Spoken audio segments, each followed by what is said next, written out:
So thank you guys all for coming out tonight. This is the biggest crowd that we've had in the office by far for a talk, so I'm excited about that. I think we had 12 people a couple weeks ago when I talked about getting started with No Sugar January. How many people did the No Sugar January challenge or are doing it? Oh man, so the rest of you guys are just here to hang out and have a good time tonight then. Huh? Free soup. Okay, free soup, there you go. So what I wanted to do was I didn't want to leave everybody hanging at the end of No Sugar. So for those of you guys who don't know, the No Sugar January Challenge is something that the Wellness Way across the country, we all do this every January. It's a pretty strict diet where we cut all the sugar out. So not just processed and added sugar, but bread, pasta, potatoes, rice, fruit, beans, legumes, all sorts of stuff. So it's pretty bad for the first couple of days, first couple of weeks. Those of you who went through it know, but then it gets a lot better. So for those of you guys who did it, let me just switch to my control. Congratulations. You made it. Yes, everybody gets a round of applause for that one. So if you did not do it, it's not too late. You can do No Sugar January anytime. We just call it the No Sugar Challenge. So you can still jump on that. If you gave up sugar, you may be noticing more energy, reduced joint pain, better skin, weight loss, and a loss of brain fog, which is awesome. So now we all always have the question at the end of No Sugar January. It's a 30-day detox. It's very intense. Where do we go from here? Because what we don't want to do is just rush straight back into our old habits and reverse all that hard work that we just put in for 30 days. So that's kind of what we're going to talk about today. The goals today is we're going to establish a healthy relationship with food. So a lot of people were not eating very healthy before No Sugar, so we may have come from a very bad place with our relationship with food, gone into No Sugar January. That's also not a healthy relationship to have with food, so we have to find a happy medium, right?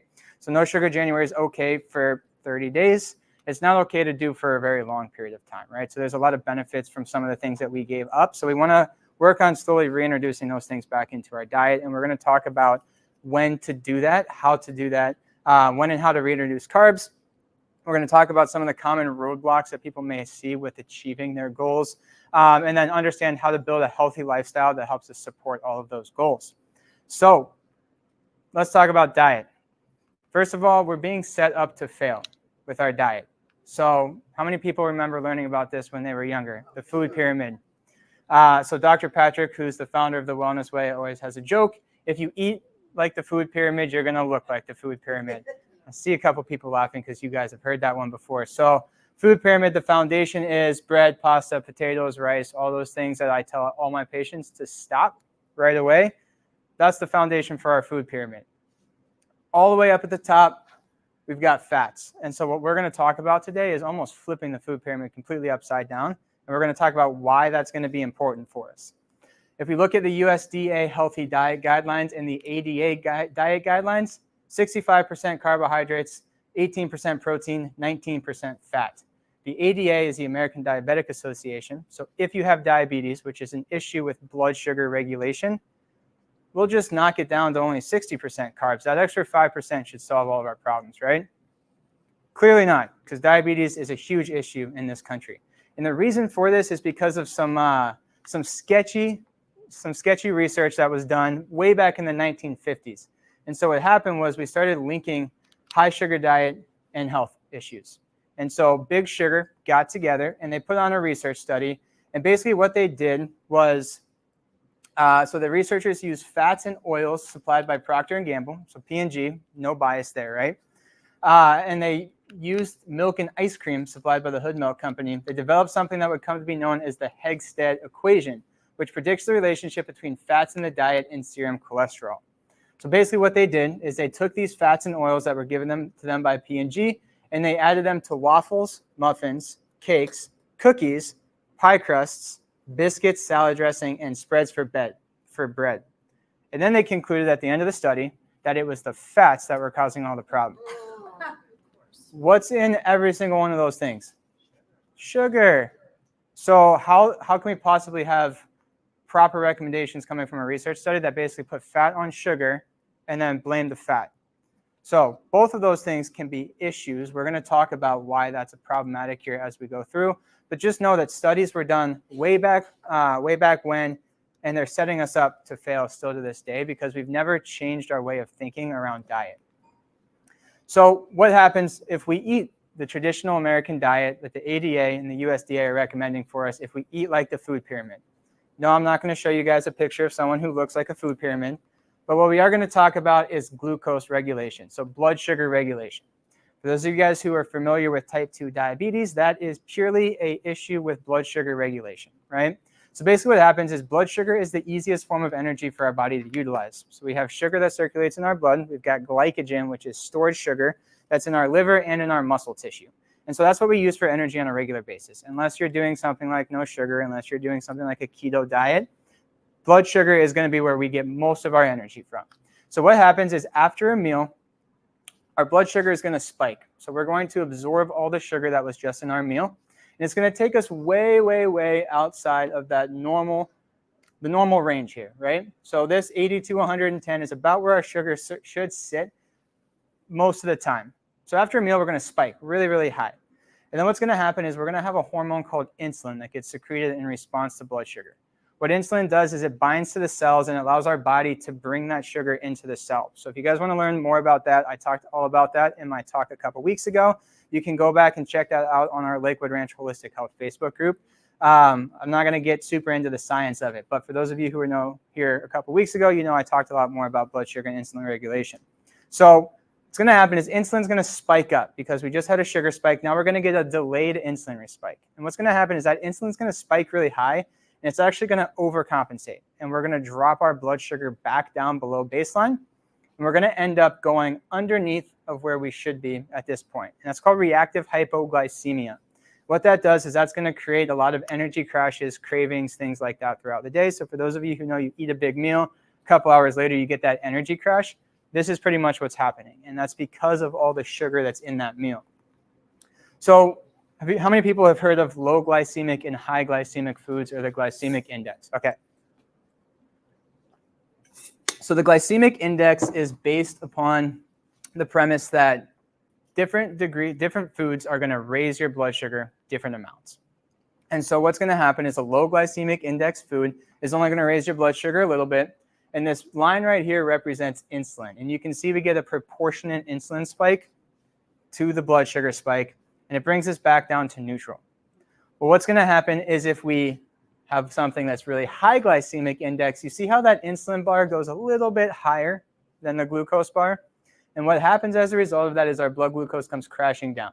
And we get into this, again, reactive hypoglycemia state, where we're going to get all those crashes, the sugar cravings, all of that stuff. And if every meal we eat creates this type of an insulin response, what's eventually going to happen is we're going to get what's called insulin resistance. So insulin is produced in the pancreas.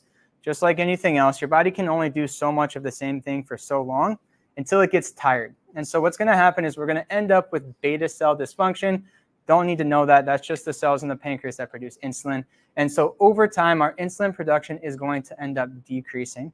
And it's going to take more insulin to activate the cells. So because the cells are constantly having to respond to those insulin spikes, they become resistant. And when cells become resistant, we have to produce more and more insulin to have the same response. Pancreas gets worn out and it gets tired. And so what happens is then we start to get rising glucose levels. That's what causes diabetes. So what the research is pointing to now is that insulin resistance is starting about 10 to 15 years before you end up with full-blown diabetes. So if you're going to your doctor, if you're having blood work run, if you're trying to figure out what's going on with your sugar regulation and they're not checking your insulin, then they're basically just waiting until you fail to try to put you on a medication or do anything about it. So we obviously don't think that's a very good idea. And we know that this is purely lifestyle related. So if we can change the lifestyle before we get the problem, we can avoid having the problems in the first place. So what this insulin resistance cycle looks like is we eat food, our body produces insulin as a response to the blood sugar. The cells then start to resist the insulin because we're constantly producing it. The sugar gets stored as fat. The fat makes us tired and hungry. We eat more food, and the process repeats itself. And so what the research is starting to point to is that it's actually not the glucose and the blood sugar that causes most of the problems that we deal with. It's actually the insulin. And so this is one of the big reasons that research is not starting to do any of this, but what we need to start doing is moving away from looking at glycemic index foods and look at how much foods are going to actually spike that insulin response. Because the more we spike the insulin response, the higher the insulin starts to drift up over time. And basically what this research article is showing is that the insulin shift promotes energy stored in lipid synthesis, which is fat storage, and hinders fat breakdown, resulting in obesity due to higher fat accumulation and lower energy expenditure. But the other really interesting thing that it talks about is the role in other diseases. So hyperinsulinemia is an important etiological factor, which means it's important in the development of the disease, in the development of metabolic syndrome, type 2 diabetes, cardiovascular disease, cancer, and premature mortality. Does that sound like the top 10 causes of death list at all? Okay, so the research is starting to point to this, but dietary recommendations haven't changed at all. We're still eating sugar. We're still doing things that are spiking our insulin and our blood sugar response. And this is the result. Heart disease, almost 700,000 deaths in 2021 alone. Cancer, 600,000. COVID sprinkled a couple in there, but if you guys followed the research at all on COVID, you know that underlying metabolic disease is one of the biggest predetermining factors of your risk of death from COVID. So we can kind of tie those deaths in as well. So if we just look at heart disease, cancer, stroke, diabetes, that gives us 1.56 million deaths a year due to potentially insulin resistance, which 2021 accounted for 45.2% of all deaths in the United States. If we add in Alzheimer's disease, because Alzheimer's disease is really type 3 diabetes, so resting your hemoglobin A1C level above 5.3, so that's your average blood sugar over 120 days. If that drifts above 5.3, the research shows that that starts to affect the memory centers in our brain, starts to cause those memory centers to shrink, aka dementia, Alzheimer's. So we can kind of group that in with diabetes as well. That brings our total up to 48.7% of the population dying from just those diseases. And if we just throw in COVID just to see what happens to the numbers, 60% of deaths in 2021 were contributed to some sort of potential insulin blood sugar regulation. So this is a huge issue in the United States, and we have to rethink our diet, because if our dietary recommendations are that we should be getting 60 to 65% of our calories on a daily basis from sugar, which is going to spike our insulin, we're basically setting ourselves up for failure, right? So eating the standard American diet will give you the standard American diseases. And who knows what the standard American diet stands for or means? Say it louder. Sad, yes. So, what are we supposed to eat? How many people have heard calories in, calories out? That's all we need to focus. All calories are the same, doesn't matter where they come from. If you want to lose weight, you've got to eat less calories than you expend. How many people have tried that and it didn't work? Yeah, probably. That's probably why you're sitting in the chairs, because if it worked so well for you, you would have had no reason to come and hang out with us tonight. So we know that that doesn't work for everybody all the time, right?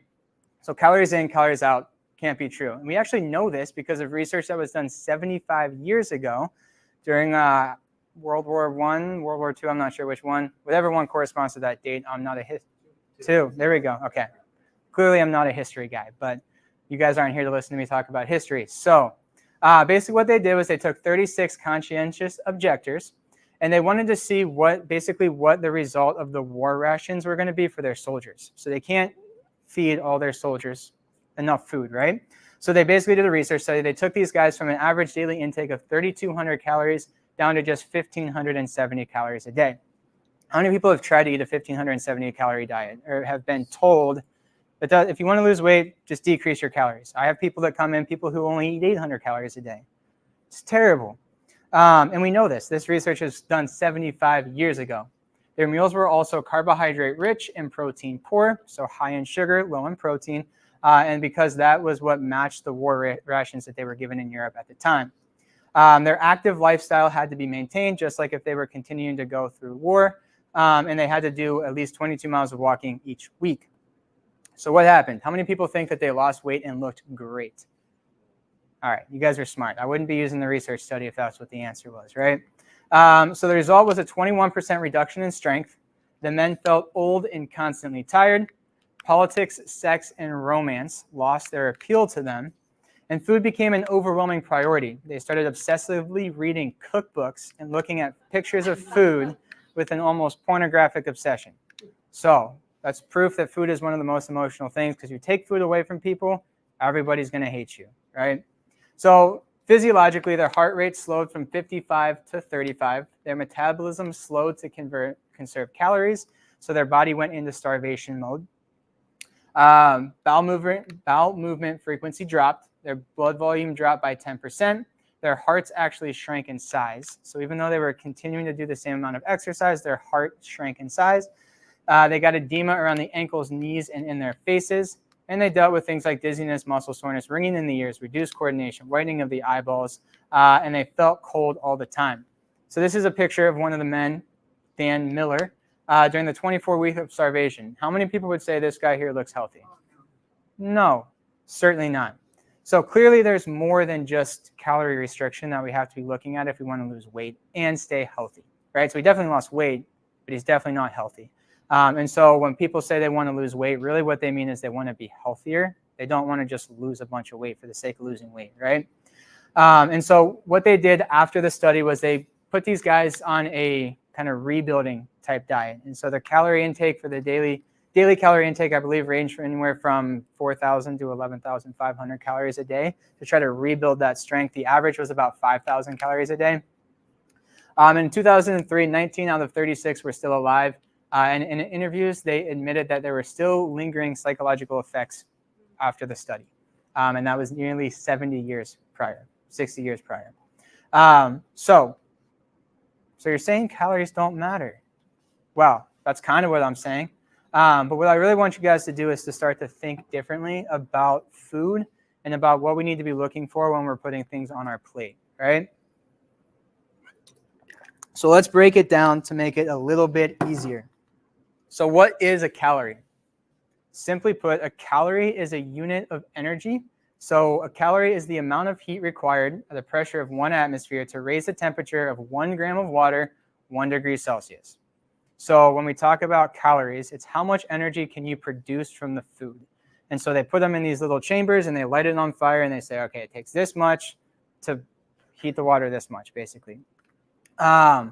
So it doesn't really mean a whole lot other than it's a unit of energy, right? So that's all a calorie is.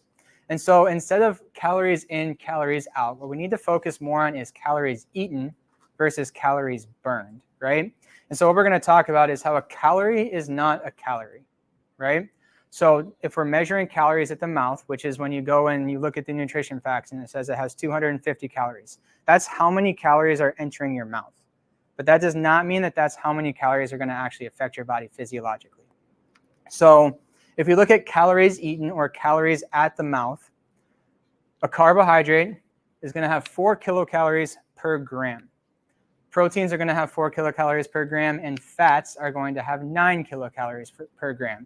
So from a pure energy standpoint, the same amount of fat is actually going to produce more energy in our body than an equivalent amount of either carbohydrate or protein.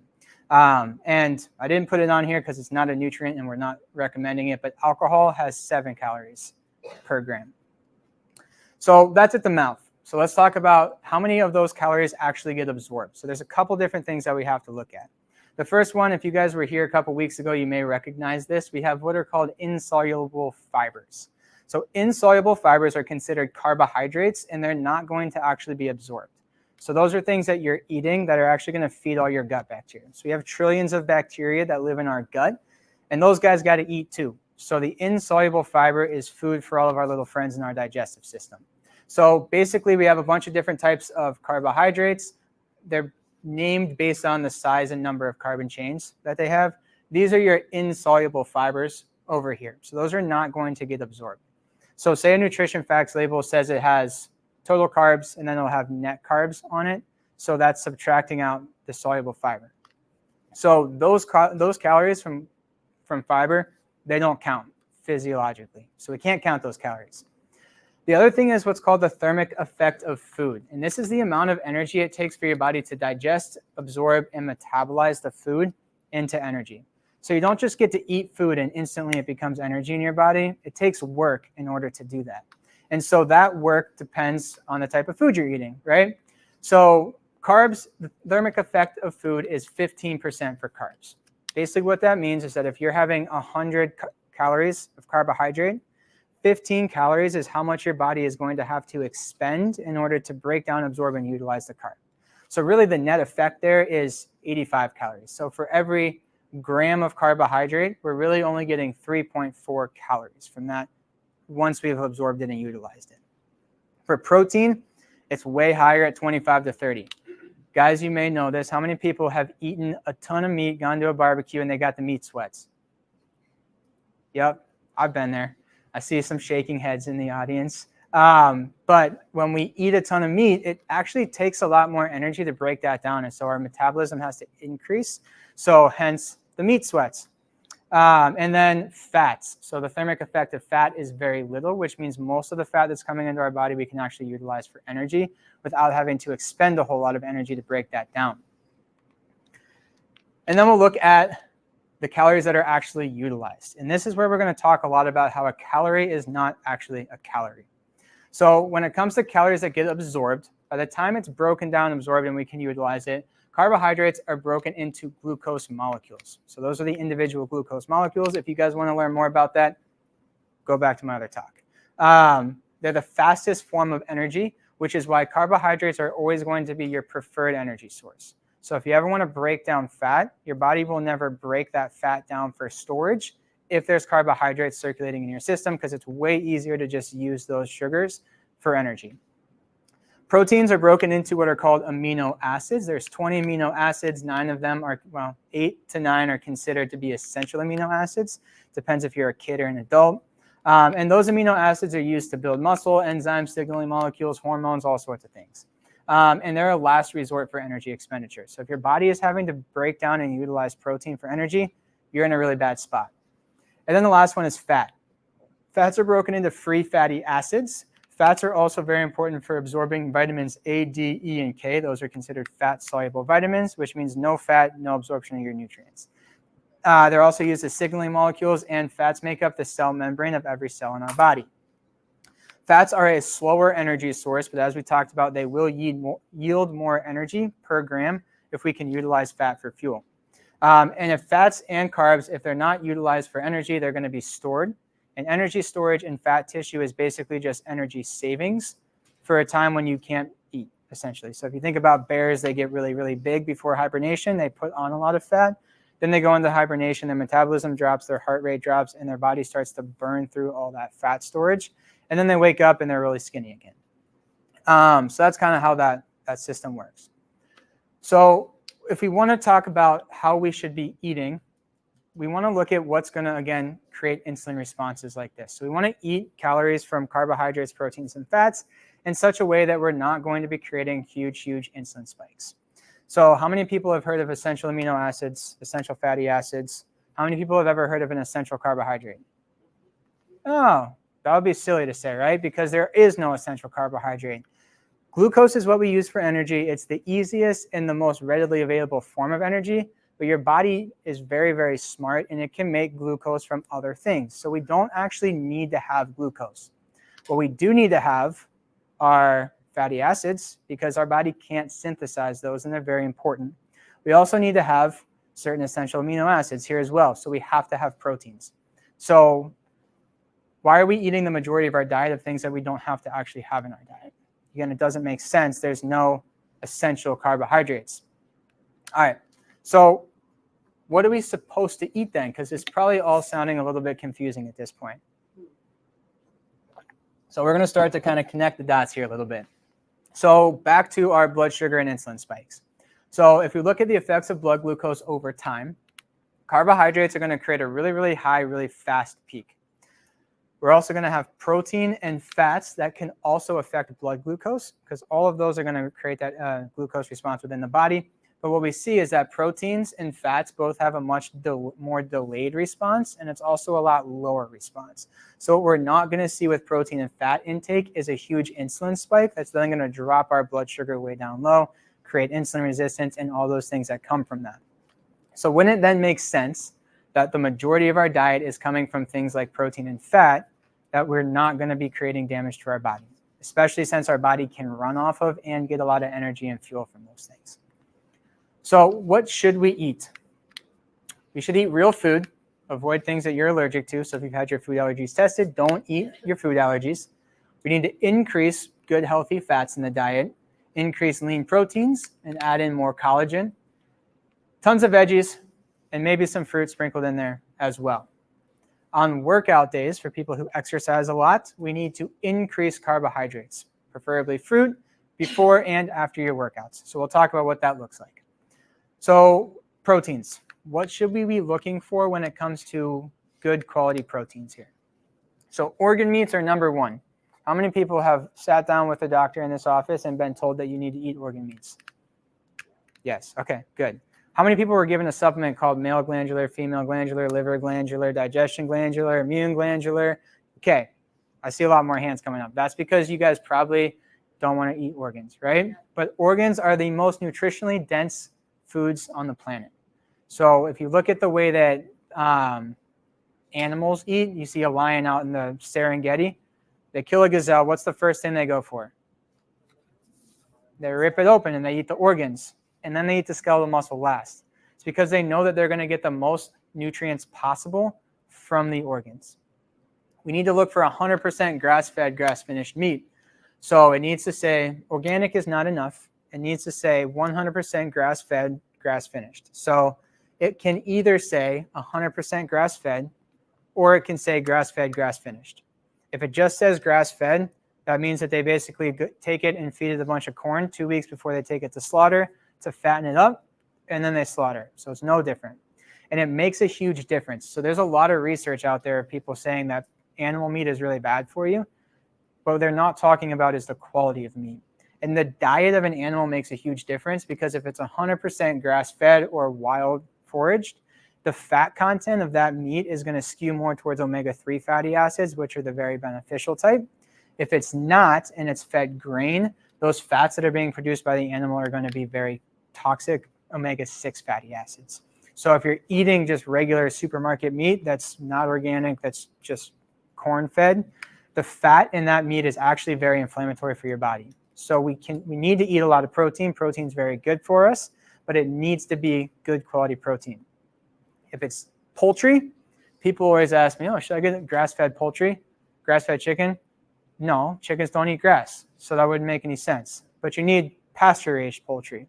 The other thing is that when these animals get shoved into slaughterhouses and shoved into cages and all this stuff, it releases a lot of stress hormones, and those stress hormones have a really negative impact on the quality of the meat as well.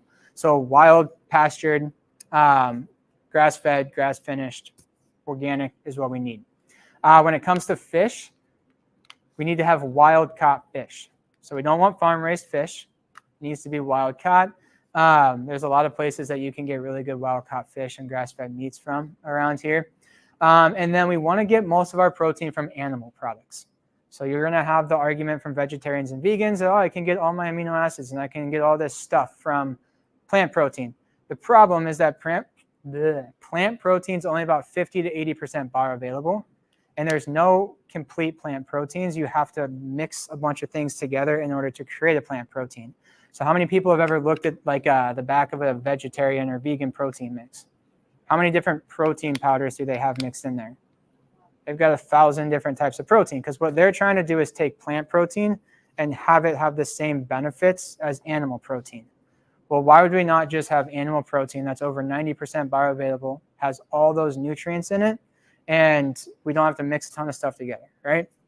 So lean more towards beef, pork, poultry, wild game, fish, milk if you don't have an allergy. Raw milk would be preferred, and eggs if you don't have an allergy as well.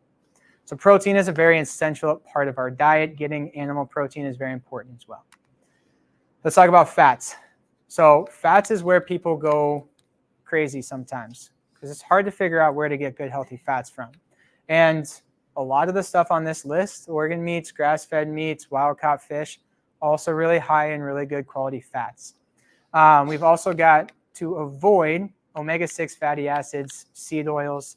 So anything fried, any of the seed oils that you see on the back of bottles, canola oil, safflower oil, we want to avoid all that stuff, because those are going to be very high omega-6 fatty acids.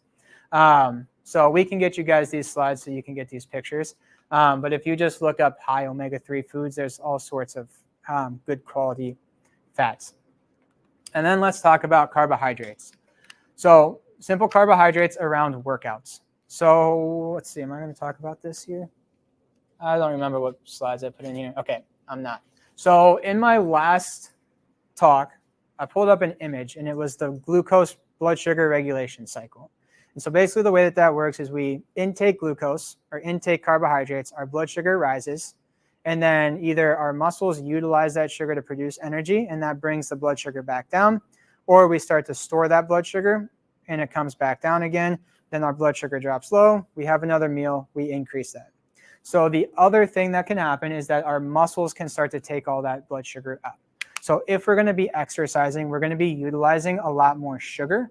And so the best time to have carbohydrates is around workouts. So if you're adding in simple carbohydrates about 45 minutes before a workout and then right after a workout, you're going to actually be matching what that blood sugar spike and blood sugar decrease looks like. So when we work out and exercise a bunch, we create a hypoglycemic state. Let me just pull this up so I can show it to you over here. Okay. So this is what this looks like with an insulin spike, but we can picture basically the same thing if we have a heavy workout, right? And I had a graphic. I don't know why I didn't make it in here, but the other thing that can happen here is we take in a bunch of sugar, and then say we start exercising right here, right at that sugar peak. Instead of insulin bringing all that muscle or all that sugar into cells for storage, your muscles are going to take all that sugar up, and they're going to utilize it for energy expenditure during your workout. What's going to happen is after that workout, we're going to decrease and deplete our blood sugar. So we're going to, again, create a hypoglycemic state. But this time it was at the expense of exercise, not at the expense of an insulin spike.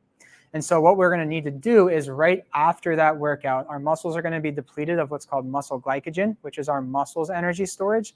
And so having a simple carbohydrate like berries, like fruit, something like that, that your body can get in and utilize right away, it's going to drive all that back into the muscles so the muscles can start to heal and repair.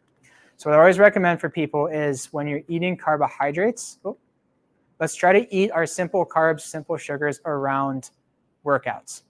If you're not exercising for the day, we don't need to eat as much sugar. We can rely more on protein and fat. And if you're not going to work out until way later, you can have carbohydrates, but we need to pair it with protein, fats, or insoluble fiber, because what that's going to do is it's going to slow that blood sugar response. So we're going to look more like this if we pair fats and proteins together. So when it comes to eating our carbs, we don't want to just sit down and eat a huge bowl of rice or a huge bowl of pasta. We want to make sure that we're adding in good quality proteins and fats with the carbohydrates to delay that blood sugar response, so we're not going to get the same huge insulin response. So isn't this just a keto diet? Well, no, it's not a keto diet. Keto diets focus a lot on high protein, high fat. They want to keep you under 30 grams of carbs a day, which we just talked about. There's going to be times where we want to increase our carbohydrates. So it's okay to have more than 30 grams of carbohydrates. And keto is not very specific on where the fat should come from. So how many people know people who are doing keto and all they do is eat bacon and cheese all day long? Yeah, so they get into dirty keto. So you're getting really bad quality fats in because you're trying to just get your calories up. So we want to focus more on the quality of the food than anything else, because that's the most important thing. It's similar to a carnivore diet as well. Carnivore diets are primal eating, so it's going to be all protein, essentially. Some people like Ben Saladino are starting to do more protein, sugar, honey, fruit, things like that, and that's a topic for a whole nother time. But it's not either of these. This is just a lifestyle and a way that we're trying to plan our meals and plan our plates so that we can have the best response physiologically within our bodies. All right, well, so now I know what I should be eating and how I should be pairing things together. Now, how much am I supposed to eat? Because we talked about calories in, calories out. We talked about calories eaten. So let's talk about calories burned. So this is really all going to depend on whether your goals are to lose weight, to gain muscle, or to maintain. Because you think that people who are trying to lose weight should be doing the same thing as people who are trying to gain muscle. Okay. Again, not the same as people who are trying to maintain. So when it comes to caloric expenditure, there's a couple things that we have to take account of. So number one, the 10% of our calories that we intake is going to go straight to the thermal effect of food. So that doesn't count as calories utilized. That's lost from calories mouth, to absorption. So 10% is gone right away. So we can throw those 10% of the calories we're eating out. The other thing we have is what's called our basal metabolic rate. And our basal metabolic rate is how much energy does it take for us to just exist without doing anything. So our heart to beat, our lungs to breathe, our food to digest, that's all incorporated in our basal metabolic rate. And that is the majority of our caloric expenditure. We also have what's considered non-exercise activity thermogenesis, which is everything that you're doing in addition to existing. So existing is laying in a bed, not moving, not doing anything. The next 25% of our calories are coming from talking, sitting at work, thinking, walking, that type of stuff. And then we have a very, very small portion of our calories that are from exercise. And that's where we have the most control over our caloric expenditure. And that's where we need to dial things in the most. So what I basically did is I used myself as an example, and I calculated what my caloric expenditure should be given different circumstances, because then we can work backwards and figure out how much we should actually be eating. So your basal metabolic rate is the first thing we need to calculate. If you just go into Google and you type in basal metabolic rate calculator, it's a very complicated formula, which is why I did not put it up here, but it takes into consider your age, your gender, your height, and your weight. So with all my stuff in there, my basal metabolic rate is 1,708 calories a day. So just for me to exist takes 1,700 calories a day. So if I got put on a 2,000 calorie diet, do you think I would exist for very long? Probably not, or I'd be pretty miserable existing. So how about exercising? Because exercise is the next thing we have control over. So if I play 18 holes of golf and I track my calories and stuff on a watch, so there's ways that you can track this stuff. If not, you can just make rough estimations, but I basically just went back into my activity tracker. These are my actual calorie expenditures during these different things. So 18 holes of golf, I average anywhere between 700 to 800, 900 calories in about what would be a 4-hour time frame. I just ran a half marathon on Sunday. I burned 1,400 calories.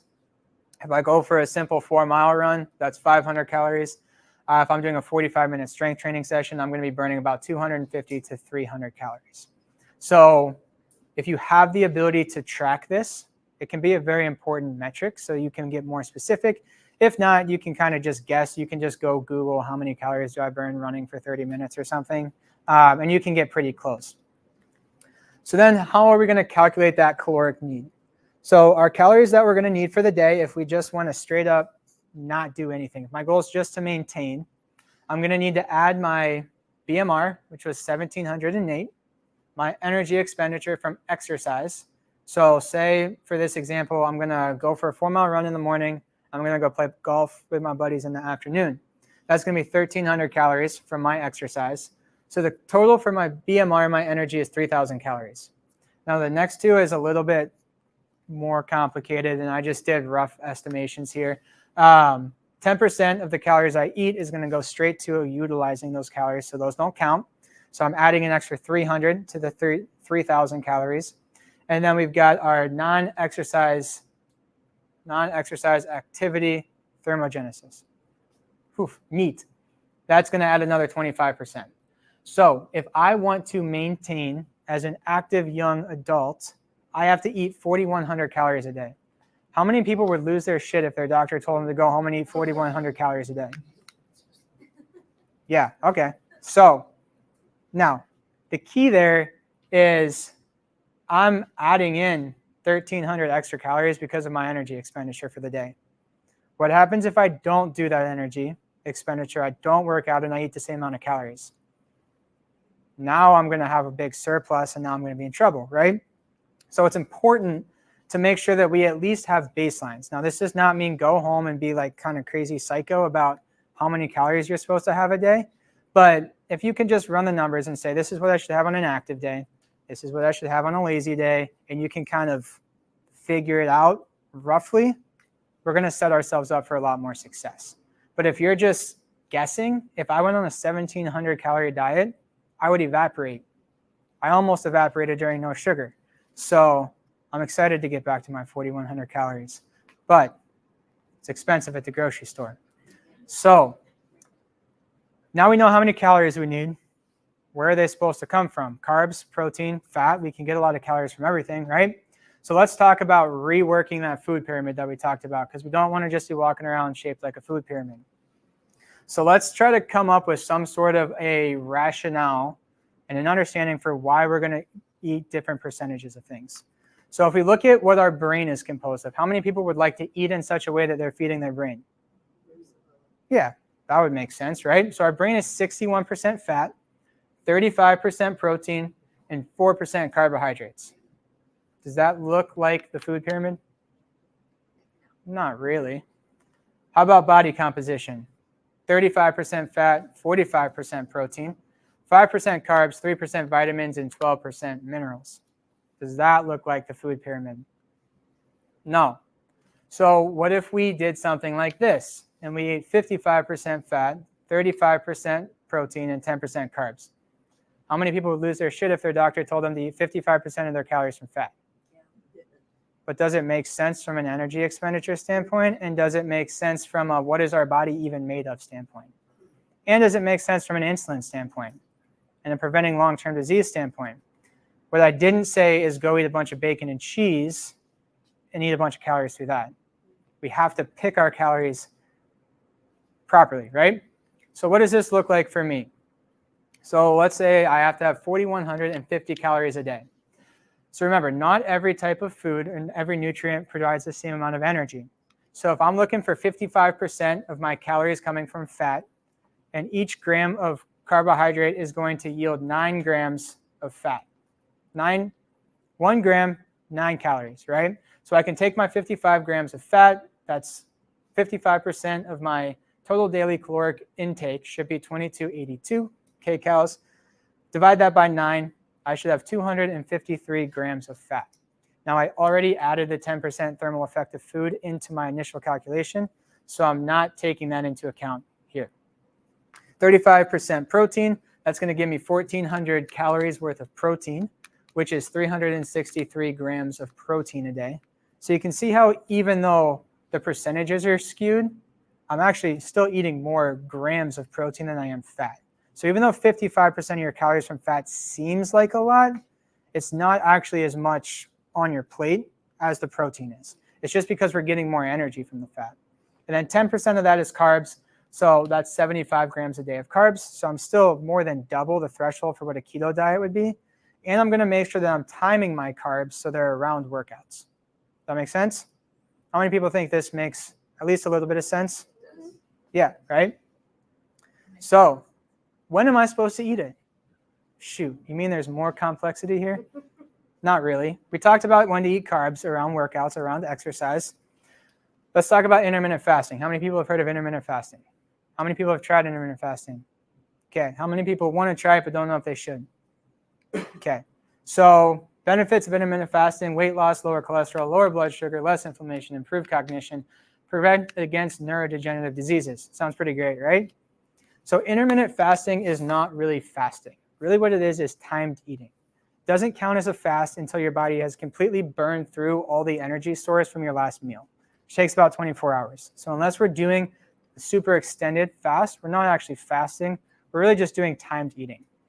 So what's going to happen during that timed eating event is for the first 6 hours, your body's going to be utilizing energy from your last meal, essentially. From hours 6 to hours 14, you're going to be using energy from your blood sugar. Hour 14 is when we're going to start to go through all of our energy stores, and now we're going to have to get energy from somewhere else. And that somewhere else is stored energy, aka fat. So at hour 14, we're going to start burning fat, which means that if you do your timed eating interval at 14 hours, so say you're eating from, I don't want to do the math because I'm tired, but you do a 14-hour fasting interval window, and then you do a 10-hour eating interval window. So that would be like if you ate from 10 a.m. to 8 p.m., I guess. Are you going to really get any of the benefits from intermittent fasting? Not really. I mean, you didn't put a bunch of food into your body, so your digestive system got a break, but you're not actually burning any fat. So everything that we do added on to the 14-hour interval window is going to be additional benefits of burning fat. So if you're going to do some sort of timed eating, we always recommend at least a 16 and 8 interval window, which would be not eating till noon, last meal is at 8. It's pretty easy to do that, to find that type of an eating interval window.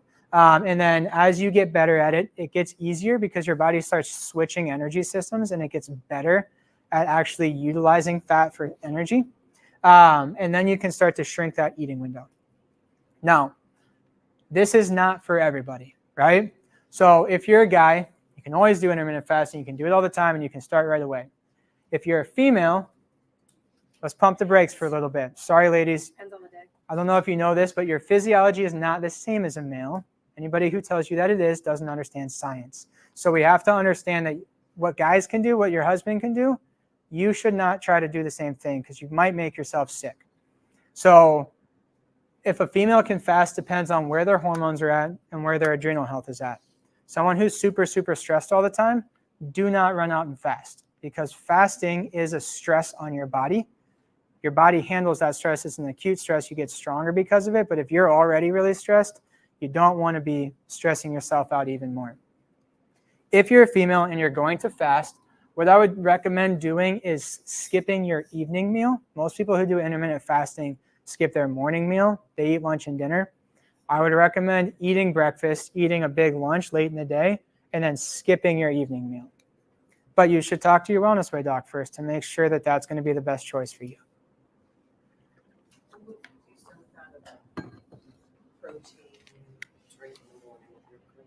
So, and that's not something I added into this talk, but when I used to do intermittent fasting, I can't because I can't eat 4,000 calories in an 8-hour window with my work schedule or my life schedule. But one thing that you can do, because this is looking at blood sugar, so if your first meal is protein and fat, you're not going to kick yourself out of that fasted window.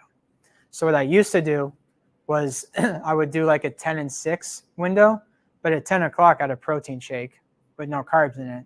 And so I'm still kind of extending the benefits. It's basically at that point, you're just in a keto state. So it's the same as doing keto. So if you can make your first meal after intermittent fasting, protein and fat, you're going to extend some of those benefits because you're not actually introducing any exogenous sugar into your body, or not enough to have a big effect. How about a longer fast? How many people have tried a 24-hour fast? Yeah. 72-hour fast. There you go. So guys, 24-hour fast once a month. Recommend it. 72-hour fast once a quarter. Recommend it. Now, you can extend that 72-hour fast as long as you feel good doing it because you're burning through fat. When you start to get the hunger pains again is when your body's telling you to eat, stop the fast. Don't try to push through it a second time. So if you get to a 72-hour fast, you're going to have to push through the hunger for the first day, day and a half, 2 days. And then the hunger pains are going to go away. And you can continue that fast up until the point that the hunger pains come back. Then it's your body telling you to eat again. Anybody know the longest fast in recorded history? Anybody want to take a guess? What? I can tell you it's almost 10 times longer than that. I believe it's somewhere in the ballpark of 430 days. I don't have the exact stats, but it was a guy, he was taking nutrition in. He just wasn't eating. So he was under strict medical care, but he lost a couple 100 pounds during that period of time. And he felt amazing. So you can fast. Your body is designed to be able to create energy from the fat stores. But again, when you get hungry, it's time to eat. Females, probably not. Sometimes it's okay. Definitely don't do this without consulting your doctor first, because we need to make sure a lot of things are in appropriate order before we get into a fast for you guys. All right, so what else can I do? Well, we can take some digestive support to help aid the digestive process. Carbohydrates get broken down by enzymes. Those enzymes are mostly produced by the pancreas. So if your pancreas is struggling to produce enzymes, it's going to limit our ability to break down carbohydrates. Now we can see what that function looks like on a stool test, but even if you haven't had a stool test done to look at that, you can still do things to help support your digestive process. So things like Wellzyme is a supplement we have that's exogenous enzymes. So that's just replacing what the body's not producing to help aid. You can also do things like bitters. So bitter is one of our tastes. Bitter stimulates, so the bitter stimulation in the sense that you feel on your tongue. Your pancreas has the same sensory things, whatever. Again, I'm tired right now. So your pancreas is going to respond the same way to bitters. It's actually going to stimulate your body to produce enzymes. So one of the things that I'll do a lot of times with dinner is I'll have soda water with a couple drops of bitters in there. And that's just to help stimulate my digestion. How about apple cider vinegar? How many people have drank apple cider vinegar before? How many people do it on a regular basis? How many people know why they're doing it? You do, because we just talked about it. Because you're smart. Yes. Okay, so apple cider vinegar helps increase the acidity in the stomach. If you don't like acidity or you don't like the taste of apple cider vinegar, there's supplements. Digest Well has apple cider vinegar in it. Betaine HCl is just acid. The acid is very important for breaking down our proteins. Anybody know what the biggest thing that decreases stomach acid is? If you saw my video today, you're going to know the answer. If not, follow me so you can watch my video. Starts with an S. Everybody has it. Ends in tress. Stress. There we go. Wheels are turning. Okay, so stress is going to decrease our stomach acid. How many people are under a little bit of stress? Sometimes, all the time. So we need to work on supporting stomach acid production. That's why apple cider vinegar is great. Almost everybody can benefit from that. And then bile salts. So in order to absorb fats, we have to emulsify them first. Imagine trying to wash oil or butter or something off of a plate. It doesn't wash off very easily, so you have to use something like soap to emulsify it, and then it rinses right off. Same thing in our digestive system. Bile salts are produced in the gallbladder. The gallbladder removal surgery is the most common surgery in the United States, almost 400,000 a year.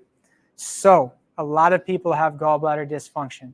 If your gallbladder is not functioning properly to secrete bile salts when you intake a meal, then you need to take something to help replace that function so that you can properly absorb your foods. Because it doesn't matter anything that we just talked about. If you're not breaking down and absorbing your foods appropriately, it doesn't matter. How about meal prep? Let's make it as easy as possible to be successful. So how many people have ended up out without a meal? And when the hunger pains kick in, all bets are off, right? I'm the same way. If I don't prep my food before I go play golf, done. I'm screwed because I get low blood sugar and I get angry. So meal prepping is very important for that. If you can't meal prep, if you don't know how to meal prep, there are meal delivery services. That's another really great option. That's why Leo's Clean Kitchen is here, because they do that for you. You can order all your meals for the week. They'll deliver them straight to your house. It makes it easy. And what we want to do is provide you guys with resources to help make it as easy as possible. So hang out with them afterwards. If you guys didn't get a chance to taste the treats that they got over there, taste those. And if you're struggling with your meals, outsource it to someone who's great at preparing meals for you. Again, we got to make it as easy as possible. Last one, I said I wasn't going to add this in, but I felt like I should, is cold plunging. I've been talking to a lot of people about cold plunging, and the reason I decided to add it in is because it actually does improve your digestive function, because the cold water causes a vasoconstriction in all of your extremities, meaning that it's going to shrink the blood vessels. It's going to reroute all that blood supply back to your internal organs, like your digestive system, like your liver, like your kidneys, and it's going to improve all that function. It's also going to decrease your stress response. So cold plunge is an acute stress that's going to kick your cortisol up, and it's going to reset that, and it's going to drop it back down again. And it's going to release a lot of happy endorphins afterwards. So you're going to feel less stressed. You're going to be forced to breathe for 3 to 6 minutes, which we don't do on a regular basis. And that decrease in stress is going to help increase our stomach acid. And it's also going to increase brown fat production.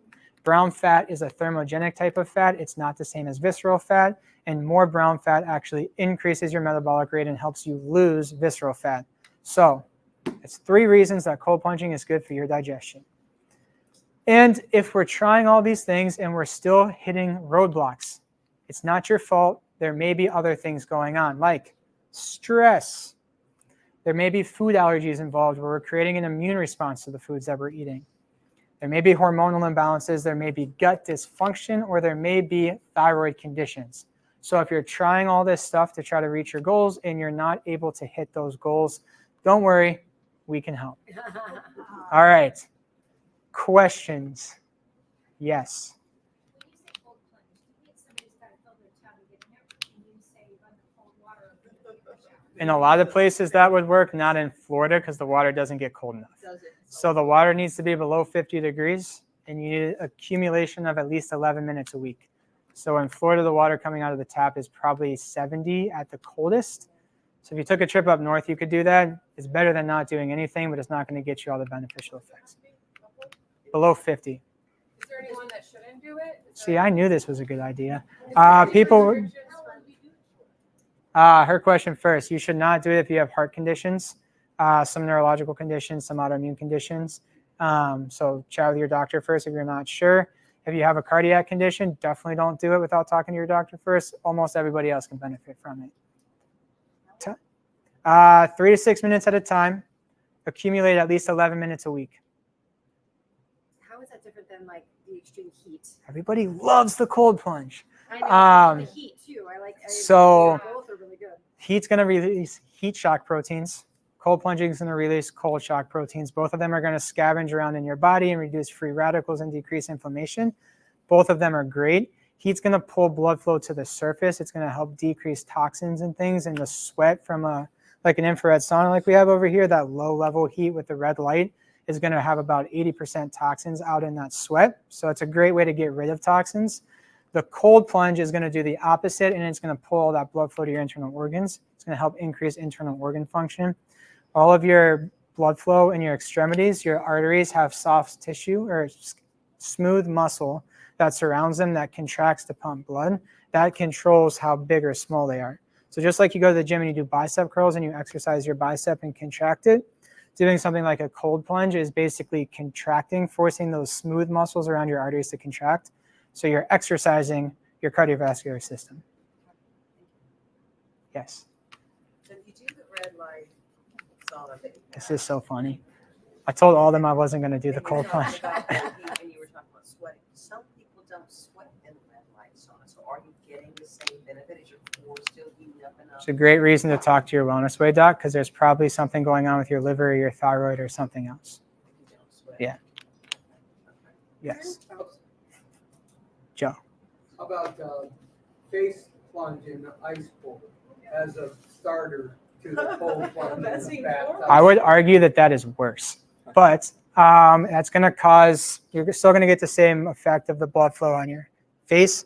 I believe that that's also going to help support collagen production, reduce inflammation in your skin. So like the saggy skin and stuff is from oxidation of your collagen that causes it to lose its elasticity over time. So ice plunging your face could potentially have benefits for that. What? Okay, there you go. I don't know what he looks like, but I'm sure he looks great. Gorgeous. There you go, Bianca. So you mentioned with working out so I work out really early in the morning at 5 a.m. And so I'm just curious if there's any thoughts or recommendations about when someone should work out. I mean, maybe it's more complex than based on the week and cycles and all that stuff. But so females are different than guys. Guys can do the same thing all the time. Females' hormones fluctuate. right. So females need to understand where their hormones are at and exercise in such a way that's going to support hormonal balance, which means certain weeks going full gas and certain weeks focusing on recovery. Once you go through menopause, you can do whatever you want just like a guy because your hormones are steadier unless your hormones are tanked, and then we need to focus on different stuff, right? So females, it's a little bit more complicated. I will encourage a lot of people to exercise in a way that supports kind of what their cortisol rhythm is doing. So a lot of females are very flatlined and adrenal fatigue. Tree, I see you back there. I got you next. If your adrenal glands are shut down, they're not producing that morning cortisol spike, you're going to feel fatigued all day long. If we know that exercise is going to be one thing that increases cortisol, you can exercise in the morning as a way to boost your cortisol and create energy throughout the day. I don't recommend typically exercising late at night because you don't want that cortisol spike to happen right before bed. But exercising in the morning is okay. Exercising in a fasted state, you're going to train your muscles to be able to utilize fat. So I trained for a half marathon the whole way through no sugar. So the first 2.5, 3 weeks sucked and I could hardly run at all. And then I broke no sugar on Thursday. and my race was on Sunday. And so I just shot all that sugar back into my system, and my muscles were used to running on fat. And so the metabolism of my muscles changed, and I felt like I was running downhill for the whole race. And my average pace the entire 13.1 miles was about 15 seconds faster than any training run I'd ever done. And I set a 3-minute PR. So was that your question, Tree? It was something like that. When you're fasting, if you're doing a 6-hour fast or an 8-hour fast, you gotta exercise in the morning.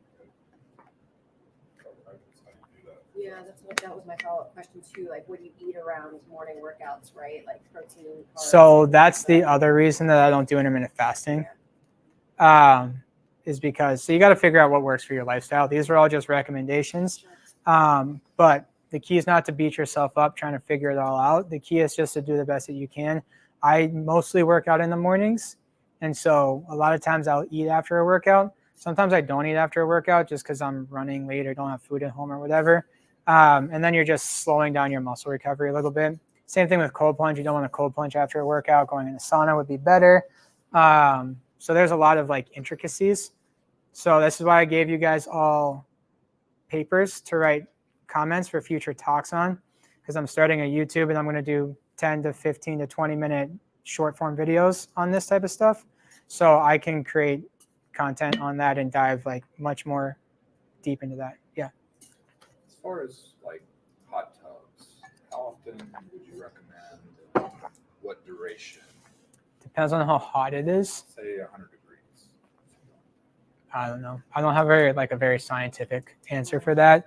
Just know that a hot tub is going to increase blood flow and blood circulation. So it's going to help speed up muscle recovery and stuff. So hot tubbing after a workout, I would say, is beneficial. Cold plunging after a workout, you're going to drive all that blood flow away from your muscles, which is going to slow down muscle recovery. Or with the bourbon and a cigar, that kind of. What time? Scenario. Yes. Yeah. Fact or fiction, is the order you eat food in good or bad for you as it relates to glycemic index going up or down? So that's where I was talking about pairing proteins and fats with carbs. I don't know specifically on if I eat my carb 10 minutes before. The reality is it takes about 4 hours for your stomach to empty into your small intestine, which is where you absorb your food. So I would not say that a 10 or 15 minute change or whether you eat this way or this way on your plate is going to have that big of an effect. It's all mixing up in your stomach, and it still takes about 4 hours for that to empty into your small intestine. Yes. Maybe I should talk to you personally, but I don't know how much it'll. So when you were talking about organ meats, and I'm like nodding my head because I'm old, I'm 76, and that's how we ate, and how very clean, very growing our own. Yeah. But the concern is following this kind of diet, the way you're explaining it, what is the danger of obesity? When I go to my GP, he tells me I need to gain weight so he wants me not to worry about just anything, whatever. And when I go to my endocrinologist, he says you're being skinny is really good because it avoids osteoporosis, avoids diabetes, which is in my family. He says because your body can make so much insulin. So I've seen people who are very skinny who have diabetes, and I've seen people who are very overweight who don't. So you can't tell how healthy someone is just by looking at how skinny they are. Chances are your endocrinologist didn't run any blood work to figure out what's actually going on anyways. But that goes back to what are our goals? So I didn't really talk, what? So then when we're calculating how many calories we should have a day, again, 4150 is how many calories I need to do to get through my exercise, breathe, and exist without gaining or losing weight.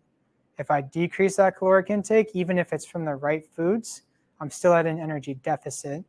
If I increase the caloric intake from the right foods, now I'm in energy storage. So keep eating the right food. And if you're exercising, if you're eating the right foods, you're going to be storing protein, building muscle, not fat. Yep, it all comes down to the right foods. That's why figuring this out, because you certainly don't need 4,100 calories a day to gain weight. You could do a lot less, but it's individual. Yes. Okay, so now that I'm not eating sugar for 30 days, what am I going to eat? This is my question. I mean, I want to lose weight, so I feel like just stay on it and just add fruit. So go back and rewatch and look at. Yes, if you guys are not in the Lakewood Ranch Holistic Health Facebook group, it's being recorded in that group right now. It will stay in that group. It will also be recorded in our media room and go on YouTube with a higher quality recording. So I know it was a lot to keep track of and write down. So go back and watch it a couple times because this is what we need to focus on. So,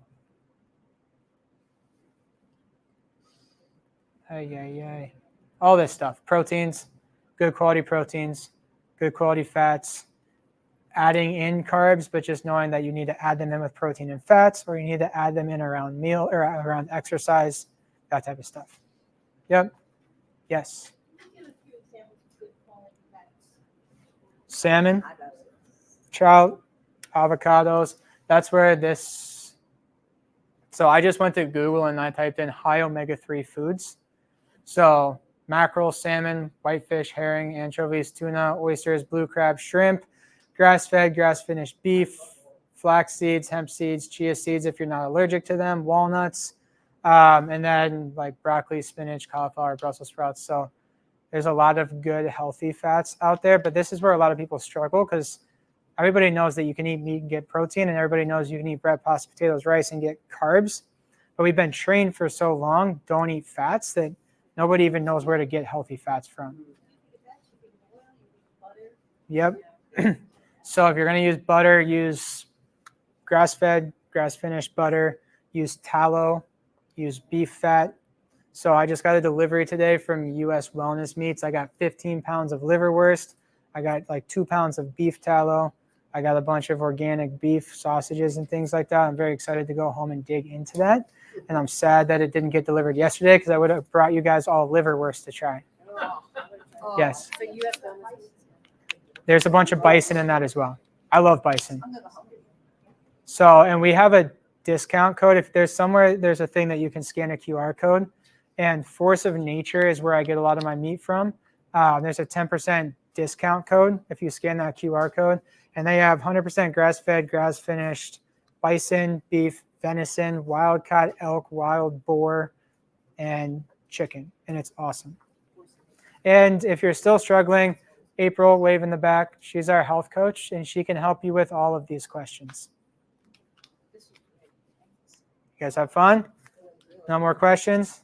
Thank you, guys.